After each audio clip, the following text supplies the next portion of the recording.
बिस्मिल्लाहिर्रहमानिर्रहीम, अस्सलाम वालेकुम। आज की इस वीडियो में हम बनाएंगे जी टूटी फ्रूटी केक, वो भी बहुत आसान तरीके से।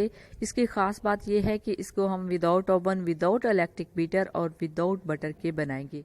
ये बहुत ही सॉफ्ट और बहुत ही मज़े का बनता है। कोई भी गेस नहीं कर सकता कि आपने इसको घर में बनाया है, वो भी विदाउट ओवन के, या फिर आप इसको बाज़ार से लेकर आए हैं। ये बनाना बहुत ही आसान है, बहुत ही आसान तरीके से आप इसको घर में ईजिली बना सकते हैं।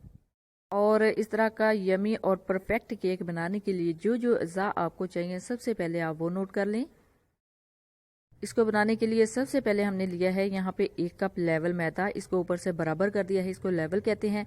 और इसके अलावा हाफ कप से थोड़ी सी ज़्यादा चीनी, पिसी हुई चीनी लेनी है, सबसे बेस्ट है। और हाफ कप कुकिंग ऑयल, किसी भी कंपनी का आप ले सकते हैं, ज़रूरी नहीं कि कोई स्पेसिफिक ब्रांड हो। 3 अदद अंडे लिए हैं, इसके अंदर 3 अदद अंडे जाएंगे। और टूटी फ्रूटी यानी अशरफियाँ ली हैं, इजीली आपको मार्केट से मिल जाएंगी। और इसमें आपने करना ये है कि इनको कटिंग कर लेना है और वॉश करके खुश्क करके रखना है। और वनीला एसेंस के चंद कतरे जाएंगे जी इसमें। और वनीला एसेंस के अलावा एक मोस्ट इम्पोर्टेंट चीज़ है बेकिंग पाउडर। बेकिंग सोडा इसके अंदर नहीं जाएगा, बेकिंग पाउडर लेना है, इजीली मार्केट से मिल जाता है। चलते हैं जी तैयारी की तरफ। तो सबसे पहले जिस पैन में मैं इसको बनाऊंगी उसको ग्रीस कर लेंगे। ग्रीस करने का तरीका बहुत ही आसान है। इसके अंदर चंद कतरे आपने कुकिंग ऑयल के डालने हैं और उसको ब्रश की मदद से फैला देना है। अगर आपके पास इस तरह का ब्रश नहीं है तो आप सिंपली इसको अपने हाथ वॉश करके उसके साथ भी फैला सकते हैं। इसके बाद इस ग्रीस किए हुए पैन पर हम लगा देंगे जी बैटर पेपर। अगर आपके पास बैटर पेपर नहीं है तो आप इजीली भी इस पैन को तैयार कर सकते हैं। आपने करना ये है कि इस ग्रीस किए हुए पैन पर 1 टेबलस्पून मैदा छिड़कना है और उसको पूरे पैन में फैला देना है, तो आपका पैन इजीली तैयार हो जाएगा। चलते हैं जी नेक्स्ट स्टेप की तरफ। यहाँ पे ले लिया है एक बाउल, उसके अंदर एक छन्नी रख ली है यानी स्ट्रेनर रख लिया है, उसके अंदर हम ये मैदा डालेंगे। मैदा ऐड करने के बाद इसके अंदर हम जो नेक्स्ट स्टेप है वो ऐड करेंगे, यानी इसके अंदर जाएगा जी बेकिंग पाउडर। अब इन दोनों को अच्छे से मिक्स करके यानी छानना है। छानने का मकसद ये है कि अच्छे तरीके से ये मिक्स हो जाएंगे। अब इसको करते हैं जी साइड पे और चलते हैं जी नेक्स्ट स्टेप की तरफ। ये जो अशरफियाँ मैंने आपको नोट करवाई थी, इसके अंदर 1 टेबलस्पून मैदा ऐड करेंगे। मैदा ऐड करने के बाद अच्छे तरीके से इनको रोल करना है। इनको रोल करने का सबसे ज़्यादा फ़ायदा ये होता है कि जब आप इसको केक के अंदर ऐड करेंगे तो आपकी जो अशरफियाँ हैं वो नीचे सतह के पास नहीं जाएंगी, बल्कि उसी जगह पे स्टिल रहेंगी जहां आपने इनको डाला था, यानी केक के अंदर रहेंगी। अब चलते हैं जी नेक्स्ट स्टेप की तरफ। तो यहाँ पे मैंने एक ले लिया है ब्लेंडर जग। ब्लेंडर जग में सबसे पहले कुकिंग ऑयल ऐड किया है। कुकिंग ऑयल ऐड करने के बाद इसके अंदर जाएगा जी 3 अदद अंडे। 3 अदद अंडे ऐड करने के बाद इसके अंदर जाएगा जी half teaspoon vanilla essence. अब अच्छे से इनको ब्लेंड करना है चंद सेकंड के लिए। आप देखेंगे कि इनका कलर कितने अच्छे से टर्न हो गया। ये देखें आपके सामने, मैं इसको ब्लेंड करूंगी तो आपने देखना है कि कितने जल्दी इसका कलर जो है वो चेंज हो जाएगा। ये देखिए अल्हम्दुलिल्लाह अल्हम्दुलिल्लाह हमारा ये मिक्सचर है वो बिल्कुल अच्छे तरीके से ब्लेंड हो चुका है। ये देखिए इनका कलर भी बिल्कुल टर्न हो चुका है। इसके अंदर अभी अंडे और कुकिंग ऑयल ही ऐड किया था, तो ये देखिए इसका जो कलर है वो बिल्कुल चेंज हो चुका है। अब चलते हैं जी नेक्स्ट स्टेप की तरफ। तो नेक्स्ट स्टेप में इसके अंदर जाएगा जी जो चीनी है पिसी हुई, वो देखिए बिल्कुल इसका कलर टर्न हो चुका है, यानी वाइट हो चुका है, यानी ये बिल्कुल अच्छे तरीके से बीट हो चुका है। तो अब हमने चीनी को मिक्स करना है। पिसी हुई बारीक चीनी कर लें तो ज़्यादा बेटर है। इसके अंदर ऐड करेंगे और इसको अच्छे से ब्लेंड करना है।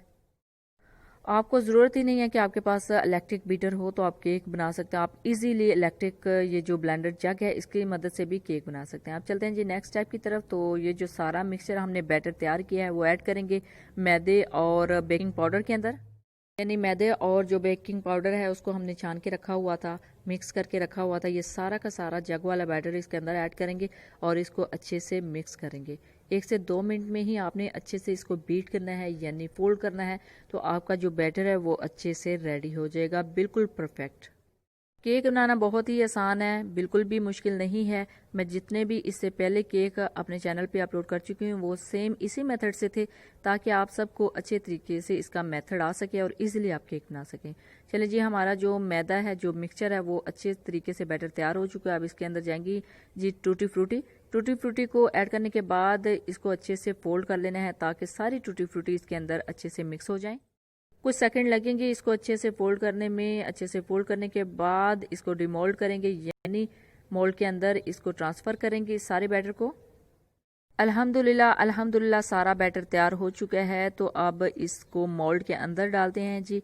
इसको डिमोल्ड करते हैं यानी मोल्ड के अंदर डालते हैं। तो ये देखें अल्हम्दुलिल्लाह हमारा बैटर बिल्कुल परफेक्ट तैयार हो गया है।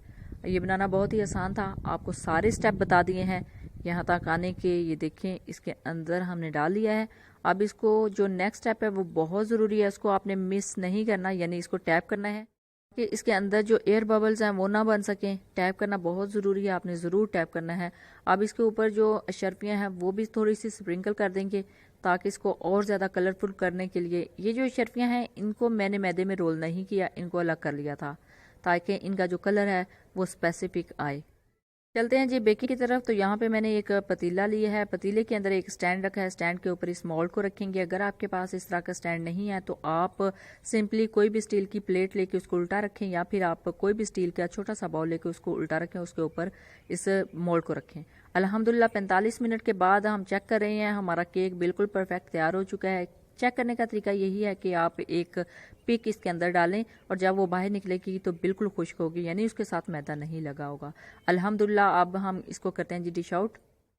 कितना परफेक्ट हमारा जो केक का कलर आया है और कितना परफेक्ट तरीके से ये राइज हुआ है और इजीली बाहर निकल आया। अभी गरम गरम था तो मैंने बाहर निकाल लिया है, इसको डिश आउट कर लिया है। देखिए कितना खूबसूरत कलर आया है। ज़रूरी नहीं है कि आपके पास ओवन हो तो आप इस तरह का बेकरी जैसा केक बनाएं, आप इजीली विदाउट ओवन भी बेकरी जैसा केक बना सकते हैं।